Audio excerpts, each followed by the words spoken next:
Welcome to my quarantine kitchen.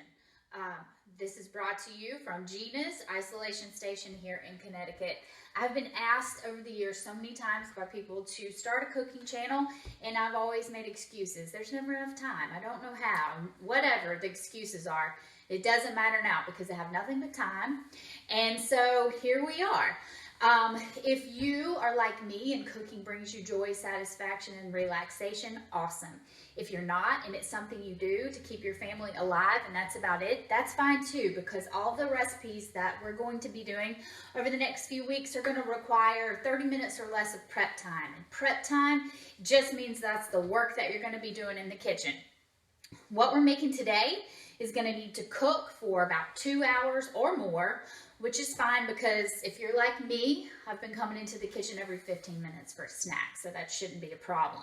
So what we're going to do, we're going to start with turning the stove on, which is a good start, right? Throughout this series, I'm going to be bringing you recipes that have a special place in my heart for one reason or the other.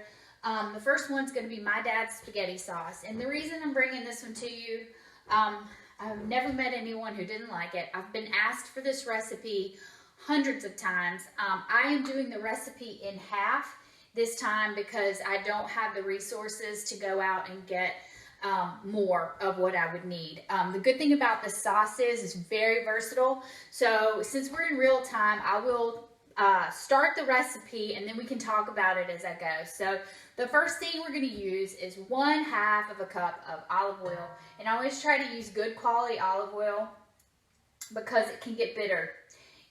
And after that, you're just going to put in either 2 small onions or 1 large onion. And that's going to go in, and we're going to cook this down until the onions start to get translucent. Okay, so while I let that go, I'll tell you about my dad's spaghetti sauce. So you are welcome to put anything in it you want. You can use hamburger meat, Italian sausage. If you'd like to do meatballs, you can.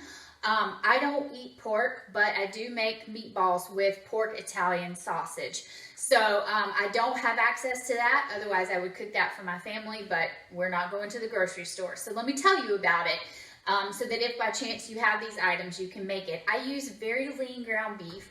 A small pack is fine.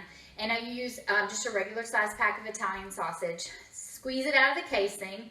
I use a cup of breadcrumbs, 1 egg, and a little bit of Parmesan cheese. I just mush it all up with my hands. If it's too sticky, I add a little water.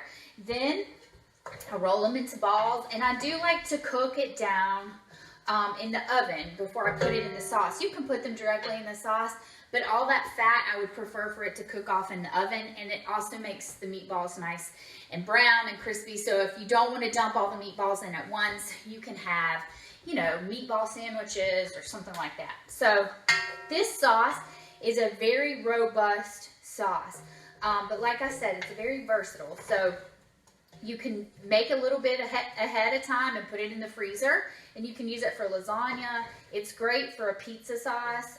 It's not too strong. It doesn't compete if you wanted to use it with, say, gnocchi or ravioli. All this is, it's very good, and it's a very versatile sauce. So as all this cooks down, like I said, it's going to take a minute.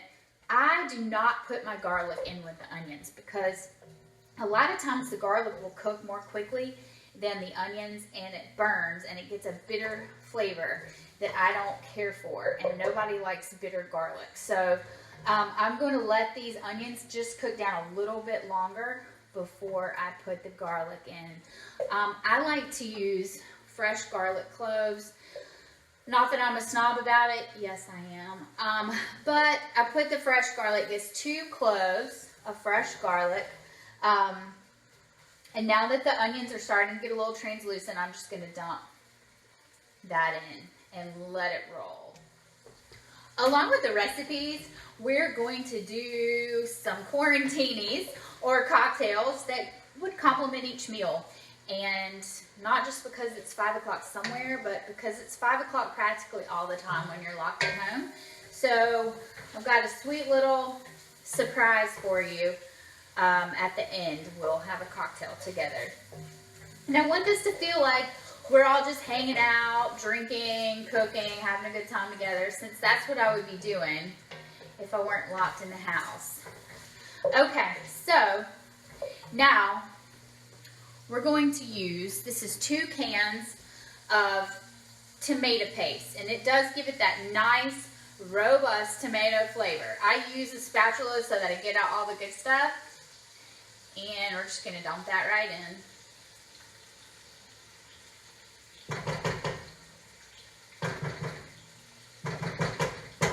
I do apologize for the poor quality of the video. We are entertaining some different options for video, but today I'm just using my iPad, so I do apologize that we don't have better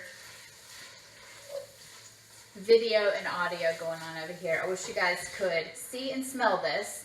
In just a moment, I'm going to grab that iPad and hold it over the bowl so you can see what this looks like. It's very thick, and you're just going to keep stirring until it's all incorporated.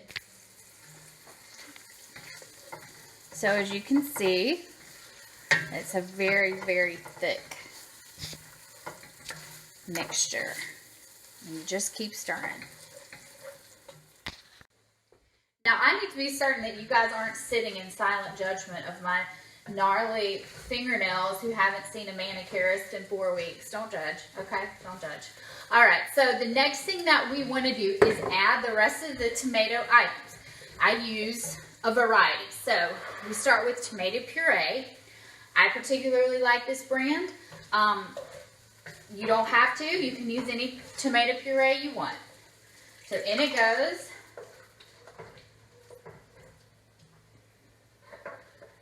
Make sure we get all the goodness out of there. Then I use this one in particular. I do like this one. This brand is called Sclafani, and to me, their tomatoes taste like real tomatoes, not like chemicals. So I'm going to dump this in. This is a can of crushed tomatoes, and these are all the large cans, the 28 ounce or 29 ounce cans, depending on how they're labeled.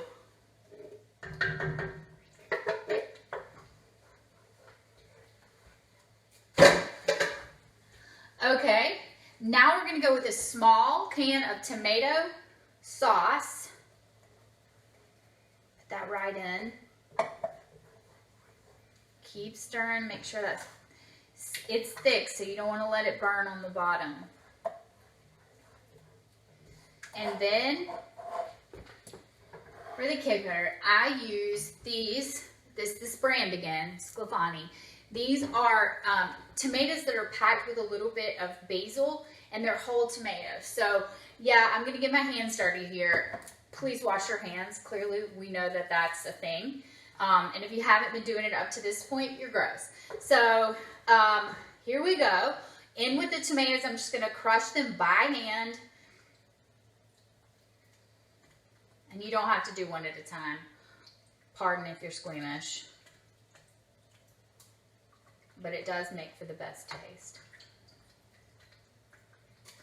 And if it gets messy, who cares? That's why I have on all black today, because it's messy. Okay, and away we go. I'm going to stop the video so I can wash my hands again. And we'll be back in a moment. Well, hello, we're back. All right, so the last ingredients here. This is 4 cups of just plain water we're going to pour in.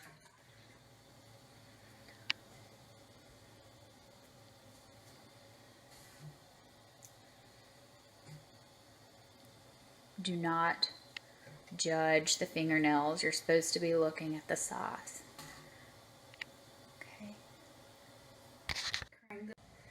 Okie dokie, so the sauce is coming up to a boil. I've turned the heat up to high. We've let this roll for a second. Now we're gonna add the dry ingredients, and then we're gonna be set to go have a cocktail and hang out with the family. So in this bowl, I have 1 teaspoon of salt, and you don't need a ton of salt because, you know, all the things are canned and they require salt to be canned, most of them. So you're already going to have a salty sauce. So 1 teaspoon of salt, 1 tablespoon of sugar, and then I put a teaspoon of pepper. So if you like things a little spicy, you can add some red pepper flakes to it. We have kids in the house, so we don't want things too spicy for them. You can always add it later before you serve it. This is parsley. You can add, if you have fresh parsley, that's my preference, but here in the quarantine kitchen, we use what we have. So I have 1 tablespoon of parsley. Again, like I said, not my preference to use dry, but we work with what we've got. Here, I have 1 teaspoon of basil. Again, I would prefer fresh, but we don't have that to work with. So 1 teaspoon of dried basil. And then 1 teaspoon of dried oregano.